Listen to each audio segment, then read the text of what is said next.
El grabado dentro de las enseñanzas artísticas como acercamiento a la cultura visual, por Beatriz Sesmero López. Como docente de educación secundaria en la especialidad de dibujo, propongo una práctica realizada con mis alumnos en clase.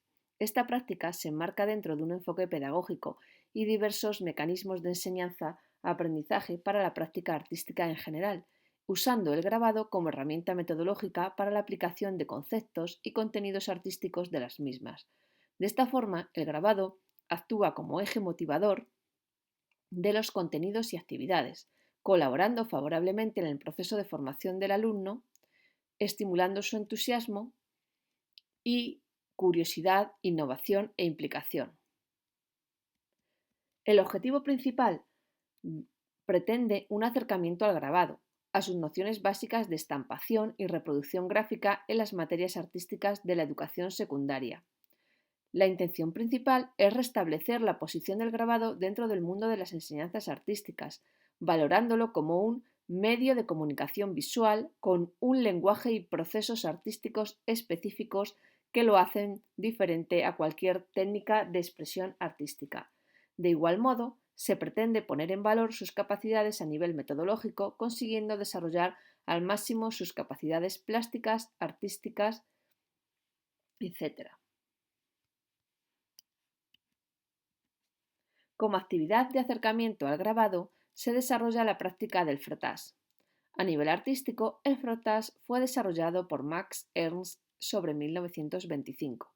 Con esta práctica se pretende acercar al alumno a los procedimientos de grabado y estampación, consiguiendo el conocimiento y experimentación de las técnicas graficoplásticas conocidas, aplicándolas de forma adecuada al objetivo de la actividad y aprovechando materiales reciclados para la elaboración de las mismas. La metodología utilizada ha sido la desarrollada por la educadora brasileña y pionera en educación artística Ana Mae Barbosa, denominada metodología triangular, y que se basa en los siguientes 3 ítems para desarrollarla. El primero de ellos sería historia del arte, el segundo lectura de la obra de arte y el último el hacer artístico. En este último punto, los diferentes procesos y técnicas de grabado y estampación guiarán al alumno en la ejecución plástica de la actividad.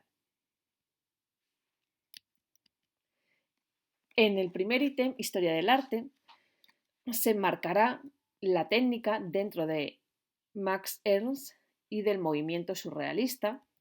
Después continuaremos con la lectura de la obra, que será en este caso la de Historia Natural de 1925, una de las más reconocidas creaciones surrealistas, equivalente plástico de la escritura automática, que reúne 34 dibujos del artista reproducidas en fototipia y en los que aplica una técnica inventada por él mismo, que es el frottage, como hemos comentado anteriormente. Y la última sería el hacer artístico, en la que los alumnos desarrollarían la técnica del frottage. En el primer ítem, Historia del arte, como hemos comentado, enmarcaríamos esta técnica dentro del artista Max Ernst y del movimiento surrealista, que es el que le caracteriza y donde se desarrolla su etapa artística. Hablaremos de la técnica del frottage y para ello los alumnos podrán visionar el documental titulado Mis vagabundeos, mis inquietudes de Peter Samoni, donde se puede ver el desarrollo de toda la vida artística de Max Ernst, así como el descubrimiento de la técnica del frottage.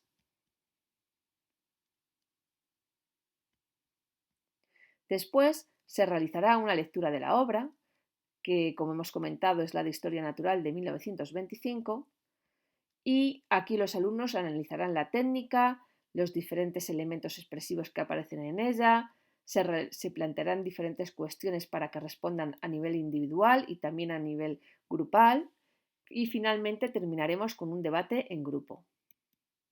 Y por último, el tercer ítem es el hacer artístico, donde los alumnos pondrán en práctica esta técnica denominada frottage. El frottage es una técnica arcaica de estampación directa que consiste en colocar un papel sobre una superficie rugosa y frotar encima con un material colorante, ejerciendo cierta presión para obtener la transferencia de la textura del objeto al papel. Esta principal característica es que a pesar de que existe una transferencia de la imagen, no queda invertida como en el resto de las estampaciones directas, sino que se reproduce igual que el original, permitiéndonos transferir al papel superficies de difícil impresión como suelos, paredes, etc. El frottage además es muy adecuado para realizar una impresión rápida o una prueba de estado de una plancha en relieve. Los ejercicios que se plantean con esta práctica son dos. El primero es un registro de texturas mediante esta técnica, donde los alumnos podrán encontrar fácilmente diferentes elementos del aula y poner en práctica esta técnica. Aquí se puede ver un ejemplo de una alumna de segundo de la ESO, donde se muestran diferentes frotages que realizó sobre diferentes objetos que encontró en el aula, zapatos, hojas, etc. El segundo ejercicio que se plantea es una creación de un paisaje mediante texturas con frotages. Los alumnos realizarán el dibujo del paisaje delimitando los contornos y las formas de las figuras, planificarán de antemano las texturas que van dentro de cada área, intentando conseguir contrastes apropiados para la creación del paisaje. Todo lo que sobra se elimina, de forma que las texturas quedan dentro de los contornos establecidos previamente. Aquí se puede ver un ejemplo de una alumna de segundo de la ESO, donde ha creado una especie de paisaje y simulando los árboles y usando como copa de árboles las hojas. Como conclusión, con esta práctica de grabado, el alumno pone en práctica las herramientas necesarias para la expresión del lenguaje plástico y visual, proporcionándole capacidades perceptivas y visuales, habilidades manipulativas y procedimentales, con el uso de diferentes materiales y herramientas. El alumno se encuentra en uno de los periodos más interesantes y, sin embargo, uno de los más difíciles en el terreno del arte, ya que es una edad de la inquietud y de la excitación para el niño. Es la edad de la pubertad o de la preadolescencia, donde en el área intelectual se desarrolla una capacidad para el pensamiento abstracto. No obstante, nos encontramos, por tanto, en un punto en el que la educación artística nos proporciona un equilibrio entre la función social del arte y la función personal comunicativa artística, consiguiendo enriquecer la comprensión, percepción y producción. Muchas gracias.